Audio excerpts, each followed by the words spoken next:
اب جا کر کے کتاب میں ڈھونڈنا یہ زرقہ کون تھی. اس کا مطلب یہ جتنے لڑے ہیں کوئی شریف نہیں تھا. ہاں زرقہ کے بارے میں میں کچھ نہیں کہوں گا، لیکن نوجوانوں کو کہوں گا یہ جتنے مقابلے میں کھڑے ہوئے تھے آپ ڈھونڈ لیں گے. امام حسین نے بڑی شرافت کے ساتھ اس کو بے حجاب فرمایا.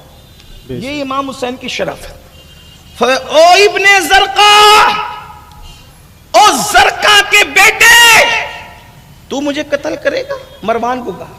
اب مروان وہ ہے کہ جس پہ اس کے باپ پہ حضور نے لعنت فرمائی، اور اس کے باپ کو کان پکڑ کے مدینہ منورہ سے باہر کیا تھا. مروان بھی کچھ لوگوں کا ہیرو ہے، لیکن میرے آقا علیہ الصلوۃ والتسلیم رحمت للعالمین جو دشمن کے لیے چادر بچھائیں، آخر مروان کا باپ کتنا کمینہ ہوگا کہ حضور کان پکڑ کر اس کو مدینہ منورہ سے باہر کر. یہ باتیں اس کی طرف آپ کی توجہ رہنی چاہیے. بہرحال عرض یہ کر رہا تھا، او ابن زرقہ، تو مجھے قتل کرے گا یا یہی قتل کریں گے؟ تو جھوٹ بولتا ہے. ولید نے کہا حضرت آپ تشریف لے جائیں، اس کی بات میں نہ آئیں. اور آپ جب گئے تو ولید نے کہا اللہ کی عزت کی قسم اگر پوری دنیا کی دولت بھی ایک پلڑے میں رکھی جائے اور مجھے کہا جائے کہ میں امام حسین کو شہید کر دوں تو میں امام حسین کو شہید نہیں کر سکتا، کیونکہ ان کو جو شہید کرے گا وہ رسول اللہ کو منہ کیا دکھائے. حضور کے نواسے ہیں، اللہ کے رسول صلی اللہ علیہ وآلہ وسلم کے نواسے ہیں. امام پہنچے. گھر پہنچنے کے بعد آپ نے گھر والوں سے کہا اب ہمیں مدینہ منورہ میں نہیں رہنا، تیاری کرو ہم مدینہ کو چھوڑ دیں. یہ اس منزل پر آنے کے بعد کیا مسلمان نوجوانوں کا کلیجہ منہ کو نہیں آتا کہ دین کتنا اہم ہے کہ امام علی مقام جس کا سب کچھ مدینہ منورہ میں ہے، حفاظت دین کے لیے جس مدینہ منورہ کو ایک نظر دیکھنے کے لیے ہر مسلمان دعا کرتا ہے، دکھا دے یا الہی وہ مدینہ کیسی بستی ہے جہاں پہ رات دن مولا تیری رحمت برستی ہے. کیا ہستی ہے امام حسین. اسی مدینہ منورہ کو جس میں آپ اب اللہ اکبر تقریباً 55 سال زندگی کے مدینہ طیبہ میں گزار دی، فرماتے ہمیں مدینہ منورہ میں نہیں رہنا، تیاری کرو. کون کون جائے گا؟ تو کہا محمد بن حنفیہ نہ جائیں گے، عبداللہ ابن جعفر نہ جائیں گے، بی بی سغرا نہ جائے گی، باقی سب چلنے کی تیاری. یہ چند لوگوں کے نام میں نے لے لیے. اس کے بعد امام نے کہہ دیا چلنے کی تیاری کرو، تو تیاری ہونے لگی. جیسے ہی مدینۃ الرسول میں سورج غروب ہوا، خاندان نبوت کے یہاں آنسوؤں کی برسات ہے. اونٹ تیار ہو رہے ہیں، کجاوے کسے جا رہے ہیں.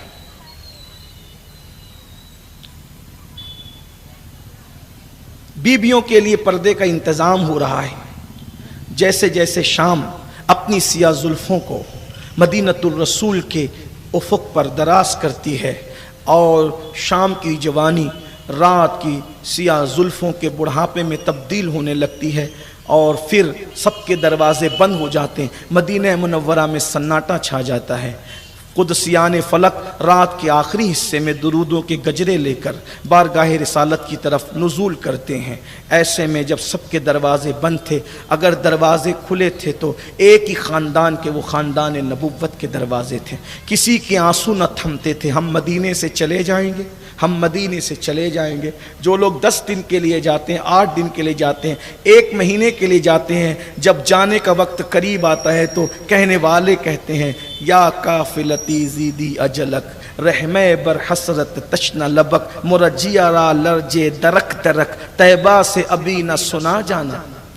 اے میرے قافلے مدت کو بڑھا دے، مدت قیام کو، اور مجھے یہ نہ کہہ کہ مدینے سے جانا ہے، اس لیے کہ کیسے جاؤں، میرا دل تو مدینے سے جانے کی بات کو سن کر کے دھک دھک کر رہا. ہائے ہائے ہائے. 8 دن میں قیام کر کے جب آدمی اپنے بستر کو، اپنے سامان کو باندھتا ہے تو ایسا لگتا ہے کہ ابھی روح نکل جائے۔ اس وقت تو بندے کچھ دعا بھی کرتے ہیں، مولا اس سے پہلے کہ یہاں سے ہم پرواز کریں فلائٹ کے اندر ہماری روحیں پرواز کر جائیں۔ جو 8 دن قیام کرتے ہیں، 15 دن قیام کرتے ہیں، مہینہ بھر قیام کرتے ہیں، ان کا یہ حال ہے۔ اور پھر جن کا صرف مدینہ منورہ سے روحانی رشتہ ہے، ان کی تڑپ کا یہ حال ہے۔ جن کا مدینہ منورہ سے روحانی بھی رشتہ تھا، خونی بھی رشتہ تھا، وطنی بھی رشتہ تھا، ہائے ہائے سب کچھ تھا۔ امام حسین کا مدینہ طیبہ کے اندر، ماں کا مزار مدینے میں ہے، ماں جائے حسن مجتبیٰ کا مزار مدینہ منورہ میں ہے، اللہ اکبر۔ خالو عثمان غنی کا مزار مدینہ منورہ میں، نانا کا مزار مدینہ منورہ میں ہے، دادا حضرت امیر حمزہ کا مزار مدینہ منورہ میں ہے، دوسرے دادا حضرت عباس کا مزار مدینہ منورہ میں، سب کچھ مدینہ طیبہ میں۔ دادی فاطمہ بنت اسد کا مزار مدینہ منورہ میں، کیا کیا بتائیں مدینے میں کیا تھا، اللہ اکبر۔ لیکن رو رہے ہیں، آنسو بہا رہے ہیں، مگر اب ضمیر کا سودا کرنے کے لیے تیار نہیں۔ حوصلہ دیکھو، ہمت دیکھو، امام اس پرعزم ہستی کا نام ہے۔ امام نے فرمایا سامان باندھو، سامان ادھر باندھا جا رہا ہے، تیاریاں ہو رہی ہے۔ ادھر امام علی مقام اب روضہ رسول پر جانے کی تیاری کرتے ہیں، اللہ اکبر۔ کبھی بیویوں کو سنبھالا دیتے ہیں، کبھی بہنوں کو سہارا دیتے ہیں، کبھی بھتیجوں کو سہارا دیتے ہیں، اسے سنبھالیں کہ اسے سنبھالیں۔ کیا امتحان کا آغاز ہوا ہے۔ 4 شعبان المعظم کی شب ہے، یہی وہ شب ہے جس کی صبح کو امام علی مقام مدینہ منورہ میں پیدا ہوئے تھے۔ حسن اتفاق دیکھو، 4 شعبان کو ولادت ہوئی ہے اور 4 شعبان کی شب ہی کو امام علی مقام ایک تاریخی روایت کے مطابق مدینہ منورہ سے ہمیشہ کے لیے کوچ کرنے والے ہیں۔ امتحان کا آغاز تو دیکھیں، کبھی بیویوں کو تسلی، کبھی بہنوں کو تسلی، اللہ اکبر۔ محض چشمے تصور سے اگر حجرہ امام کا ہم تصور اور خیال کریں تو کیا حال ہوگا۔ کبھی بیٹی سکینہ کو سینے لگاتے ہیں، کبھی بیٹی سغرا کی ضد کا ان کی ہٹ پر سر پر ہاتھ پھیر پھیر کر کہتے ہیں سغرا تمہیں یہیں رہنا، اس لیے کہ تم بیمار ہو، تمہاری بیماری کی وجہ سے ہم تمہیں یہیں چھوڑ جاتے ہیں، انشاءاللہ جب صحت ہوگی ہمیں خط لکھنا، بہت جلد تمہارے بھیا علی اکبر کو بھیج کر تمہیں بلا لیا جائے گا، جہاں بھی ہوں گے اطلاع کرتے رہیں گے، خطوط بھیجتے رہنا، آغاز اپنے حالات سے جو وہ واقف کراتے رہنا۔ بی بی سیدہ ام سلمہ رسول اللہ کی زوجہ امام سے کہتی ہے امام مدینہ سونا ہو جائے گا، مدینہ رسول میں کیا رہ جائے گا، تم رسول اللہ کی گویا کے نواسہ ہونے کے اعتبار سے آخری نشانی ہو، نہ جانا حسین۔ امام سیدہ ام سلمہ سے امام کہتے ہیں نانی جان، امی جان مجھے جانا ہوگا، میری ذمہ داریاں ہیں۔ بالآخر امام ادھر ساری تیاریوں سے فارغ ہو کر کے ادھر جو ہے اللہ اکبر مزار رسول کی طرف جاتے ہیں، ماں کی بارگاہ میں حاضری دی، بھائی کی بارگاہ میں حاضری دی، دادا سید الشہداء امیر حمزہ کی بارگاہ میں حاضری دی، اور اس کے بعد اخیر میں میرے امام نانا کی بارگاہ میں حاضری کے لیے جاتے ہیں۔ محض چشمے تصور سے جب اس بارگاہ عالی جا کا تصور کرتے ہیں کیا کیفیت ہوئی ہوگی جب ایک عاشق زار آج الوداعی حاضری دیتا ہے تو اس کی کیفیت کیا ہوتی ہے۔ میرے امام کی کیفیت کا تصور کریں، امام علی مقام ہاتھ باندھ کر دست بستہ نانا کے مزار پر کھڑے ہیں، کبھی لپٹ جاتے ہیں، پورا وجود جانے کے تصور سے تھر تھر کانپ رہا ہے۔ امام علی مقام کے آنسو رکتے نہیں، آنسوں سے داڑھی شریف تر ہو جاتی ہے، موٹی موٹی آنکھوں سے موٹے موٹے آنسو اللہ اکبر ساون بھادوں کی طرح بہتے ہیں، اور گویا تصور کی آنکھوں سے دیکھو تو یوں لگتا ہے امام حسین نے درود و سلام کی نظریں پیش کرنے کے بعد اب نانا کی بارگاہ میں یوں حاضری لگائی ہوگی، نانا جان اب آپ کا حسین آپ کی بارگاہ میں آخری سلام پیش کرنے کے لیے آیا ہے، او میرے نانا آپ اپنے حسین کا آخری سلام قبول کر لیں۔ نانا کی بارگاہ میں یا رسول اللہ آپ کا مدینہ آباد رہے، جب تک چاند سورج نکلتے اور ڈوبتے رہیں گے آپ کی بارگاہ میں حاضری دینے والے درود و سلام پیش کرنے والے آتے رہیں گے، لیکن اب اتنا بڑا محبوب آپ کی بارگاہ میں کوئی بھی درود و سلام کی نظریں لے کر نہ آ سکے گا۔ نانا کی بارگاہ میں عرضی لگائی ہوگی، نانا جان جس حسین کو آپ نے اپنے اپنے کندھوں پر مدینہ منورہ کی گلیوں میں بٹھا کر کے گشت کرایا تھا، جس کو زلفیں تھمائی تھی، آج وہ حسین ہمیشہ ہمیشہ کے لیے مدینے سے جاتا ہے۔ نانا جان اب کبھی میں واپس لوٹ کر نہیں آؤں گا، مجھے یوں لگتا ہے آپ کی امت نے دیکھے میرا کیا حال کیا۔ نانا آپ کا حسین جاتا ہے، ذمہ داریوں کا بار لے جاتا ہے، میرے نانا بس میرے لیے اتنی دعا کر دیں کہ جس وقت میں جوان علی اکبر کا لاشا اٹھاؤں تو اس وقت میرے پاس صبر موجود رہے، میں استقامت کا جبل شامخ بن کر کے ان کے درمیان کھڑا رہوں۔ نانا جان جس وقت قاسم کی لاشوں پر گھوڑے دوڑیں اس وقت میرے نانا میں صبر کا پہاڑ بن کر کے ڈٹا رہوں۔ نانا جان جس وقت میری لاش پہ گھوڑے دوڑے اس وقت بھی میں رب کی بارگاہ میں سجدہ شکر ادا کرتا رہا۔ میرے نانا جب میری بیویوں کے خیمے جلائے جاتے رہے، بیویوں کی چادریں چھینی جاتی رہے، انہیں بھی صبر کے لیے دعا فرمائے، نہ جانے کیا کیا عرض معروض ہوئے ہوں گے۔ لکھنے والوں نے لکھا، کہنے والوں نے کہا یہ عرض معروض محض چشم تصور سے کیے جا رہے ہیں، لیکن حقیقت یہ ہے کہ عرض معروض کے درمیان موٹے موٹے آنسو قبر رسول پہ نچھاور ہوتے ہیں، اور ایسے میں میرے امام ابھی سوتے اور جاگتے کی کیفیت میں تھے، یہ کہتے ہوئے کہ نانا میری روح جسم سے نکل کیوں نہیں جاتی؟ یا رسول اللہ میں مدینہ چھوڑنا نہیں چاہتا یا رسول اللہ، لیکن لوگوں نے مجھے اتنا مجبور کر دیا ہے کہ میں نے مدینہ چھوڑ دینا ہے، یا رسول اللہ میرے حال پہ رحم فرمائے۔ ایسے میں سوتے اور جاگتے کی درمیانی کیفیت میں تھے میرے مولا حسین۔ خواب میں کیا دیکھا کہ میرے آقا تشریف لائے، سینے سے لگایا اور فرمایا حسین مدینے سے جا رہے ہو، اور یہ کہہ کر کے اپنے سینے سے چمٹا لیا۔ آقا کریم صلی اللہ علیہ وآلہ وسلم کو جب میرے امام نے دیکھا، حضور علیہ الصلوۃ والتسلیم کی زلفیں بکھری ہوئی ہیں، آقا کریم کی آنکھوں میں آنسو ہے، سرکار سینے سے چمٹاتے ہیں اور کہتے ہیں حسین تمہیں بہت دکھ اٹھانا ہے، تمہیں بہت تکلیفوں کا سامنا کرنا ہے۔ اس کی نانا جان زمین پھٹ جائے، آپ کے بازو میں زمین میں سما جاؤں۔ فرمایا نہیں، آپ کے مقدر میں جو شہادت لکھی ہے اس شہادت کا شرف تم کو پانا ہے۔ حسین تمہیں کربلا جانا ہے، جاؤ اپنی ذمہ داری پوری کرو۔ پھر بہت سی باتیں کی گئی، امام کی آنکھ کھلی شوق شہادت میں، اللہ اکبر، شوق کہتا ہے رکیے، ذمہ داریاں کہتی ہے چلیے، اللہ اکبر۔ امام علی مقام علی جد والی السلام پلٹے قبر رسول سے، مزار رسول سے 2 قدم آگے بڑھے، پھر واپس آئے، ایک بار پھر دیکھے، پھر پلٹے، 4 قدم چلنے کے بعد پھر پلٹ کر آئے، ایک بار نانا کا مزار پھر دیکھے، پلٹتے ہیں، آتے ہیں، جاتے ہیں، آتے ہیں۔ احساس ہوتا ہے حسین صبح ہونے سے پہلے پہلے مدینہ منورہ کی حدوں سے باہر بھی جانا ہے۔ میرے امام آخرکار نکلے، اللہ اکبر۔ ایک کشتہ عشق رسول نے بڑی خوبصورت بات لکھی، محرابوں نے جھک کر کے سلامی دی، محرابوں نے جھک کر کے سلامی دی، اور میناروں نے کھڑے ہو کر کے تعظیم دی، اور کربلا کا مسافر مسجد نبوی سے یوں نکلا کہ مسجد کی در و دیوار گردن اٹھا اٹھا کر سیدہ کے لال کو آخری مرتبہ